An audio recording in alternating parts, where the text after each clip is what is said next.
ओम साई राम दोस्तों। चलिए दोस्तों, आज हम बात करेंगे। आपने देखा होगा कि हमारे समाज में अगर हम बात करें हेल्थ इशू पे, तो एक बहुत बड़ी समस्या लोगों के सामने ये है कि उनका वेट बहुत रैपिडली गेन हो रहा है और लोग परेशान हैं, ओबीज हैं लोग। लोग इस चीज़ को समझ तो रहे हैं, देख तो रहे हैं, लेकिन क्या वास्तव में उनको ये बात पता है कि आखिर कौन-सी ऐसी चीज़ है जो उनको वेट लॉस में जो है हेल्प कर सकती है? तो चलिए दोस्तों, आज इसी विषय पे बात करेंगे कि वेट लॉस में आपको सबसे इम्पोर्टेंट चीज़ क्या है जो आपको हेल्प करती है। जैसा कि आप जानते हैं कि अ, वॉकिंग करना या एक्सरसाइज करना या मेडिटेशन करना, ये आपको बहुत ज़्यादा हेल्प करता है आपकी हेल्थ को मेंटेन करने में। लेकिन साथ ही साथ आपको इस बात को समझना पड़ेगा कि क्या आपका कैलोरी इनटेक कितना है? क्या आप उसे कैलकुलेट कर पा रहे हैं या नहीं कर पा रहे हैं? इस बात को समझने के लिए आप ऐसे समझ सकते हैं कि यदि कोई व्यक्ति है जिसकी कि 1 महीने की जो इनकम है वो 50,000 रुपए है और उसका महीने का खर्चा 35,000 रुपए है, तो उसके पास 15,000 रुपए की बचत होती है। यानी वो हमेशा 15,000 रुपए महीने का बचा रहा है।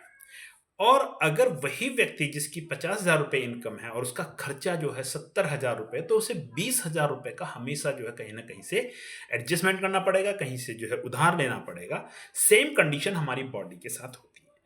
अगर हमारा कैलोरी इंटेक, सपोज़ कीजिए किसी व्यक्ति का कैलोरी इंटेक जो है, 1 दिन का जो है 700-800 कैलोरी है और उसका जो बर्निंग है वो 300 या 400 कैलोरी है, जो जनरली पाया जाता है।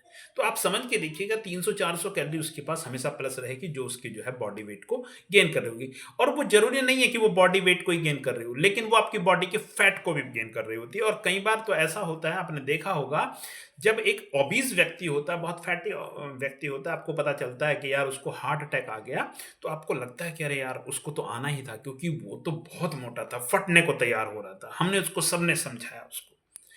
लेकिन कई बार आपने देखा होगा कि किसी ऐसे व्यक्ति को जो है हार्ट अटैक आ जाता है जो बहुत दुबला-पतला था।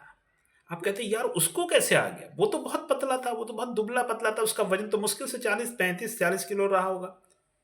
एक्चुअली क्या था, उसका वज़न तो वास्तव में 35-40 रहा, लेकिन जो उसका कैलोरी इंटेक था, उसकी जो डिपोज़िशन था, वो उसके बाहर ना हो करके, बाहर दिख के ना दिख करके, वो उसकी वेन और आर्टरीज में डिपॉजिट हो रहा था।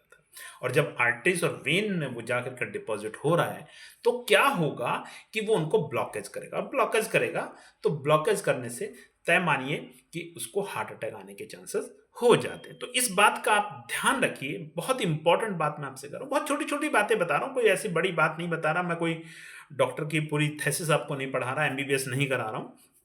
छोटी-छोटी चीज़ों को अगर आप ध्यान देंगे, जैसे कि मैंने अभी आपको कहा कि कैलोरी इनटेक को ध्यान देना है। कुछ लोगों का क्या है कि वो दिन भर इधर आते-जाते, किचन में गए तो कुछ खा लिया, उधर गए तो कुछ और खा लिया, नमकीन खा ली, 2 बिस्किट उठा के खा लिए, 1 कप चाय पी ली या कुछ और कर लिया। कई तो ऐसे भी हैं जो कुछ नहीं, बस दुकान पे गए तो 2 टॉफ़ी लेके खा ली। अब आप समझिए, अगर आप टॉफ़ी खा रहे हैं तो 15 से 20 कैलोरी आप एक्स्ट्रा वैसे ही ले रहे हैं। ये मैंने पहले भी अपने वीडियो में डिस्कस किया है। तो इन छोटी-छोटी चीज़ों को अगर आप ध्यान रखते हैं और अपने कैलोरी इंटेक को और कैलोरी जो कंज़म्पशन है आपका, उन दोनों को यदि बैलेंस करके चलते हैं, तो आपको वेट गेन जैसी समस्या होगी नहीं। इवन आपके जो फैट डिपॉज़िट का प्रॉब्लम्स होता है, वो भी नहीं होगा। उम्मीद करता हूँ कि आप इन चीज़ों का ध्यान रखेंगे। आप न्यूट्रिशियस फूड लेंगे, हेल्दी फूड लेंगे। ऐसा नहीं कि अब ज़्यादा अगर बात करूँगा तो वीडियो लंबा हो जाता है, तो इसलिए लंबा नहीं करूँगा। यहीं पर बात करेंगे, उसके बाद किसी और वीडियो में हम इस पे बात करेंगे कि हमारा कैलोरी इंटेक बढ़ता कैसे है। तब तक के लिए अपना ख़्याल रखिएगा। Thank you. जय हिंद, जय भारत।